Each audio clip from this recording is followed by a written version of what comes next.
Mga kapuso, hindi ba ho, hindi naman natin binoboto kung sino magiging unang ginang o unang ginoo, first lady o first gentleman, pero malaki po ang posible nilang maging papel o impluensya sa isang administrasyon. Sa panibagong serye ng GMA News, makakapanayam ang mga asawa ng mga kandidato sa pagkapangulo. Sa unang bahagi ng serye, ngayong gabi po ito, babalikan natin yung mga kabiyak ng mga naging pangulo at kung paano sila tumatak sa kamalayan ng taong bayan. Nakatutok si Maki Pulido. Itinatag niya ang Asociación Nacional de la Cruz Roja o mas kilala na ngayon bilang the Philippine National Red Cross. Naging aktibo siya sa pagtulong sa mga sugatang sundalo noong panahon ng digmaan. Pero si Hilaria Aguinaldo man ang kauna-unahang First Lady ng Pilipinas, ang may bahay ni Pangulong Manuel L. Quezon, ang unang First Lady na nanirahan sa Malacanang.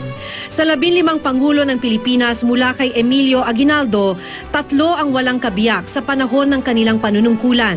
Sa edad na 16 na taon, ang ika-4 na anak ni President Elpidio Quirino ang humalili sa posisyon ng kanyang yumaong ina at nakilala bilang the Teenage First Lady.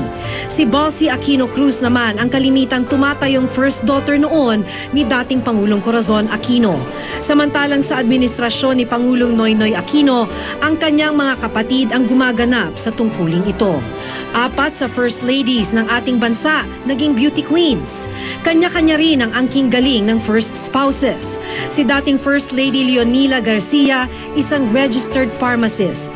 Sina First Lady Evangelina Macapagal at First Lady Luisa Ejercito Estrada, kapwa-doktor. Si First Gentleman Jose Miguel Arroyo, isang abogado.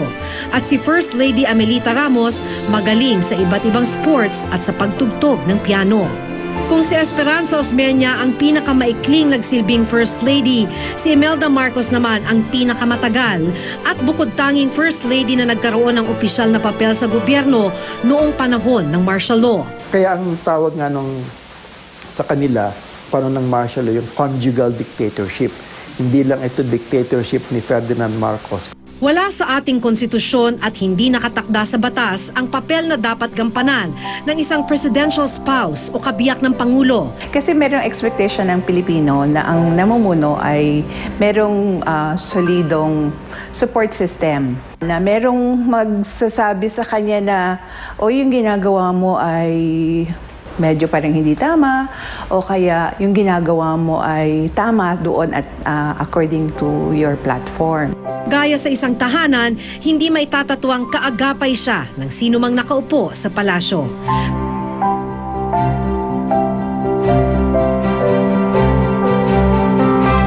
Maki Pulido, Nakatutok, 24 Oras.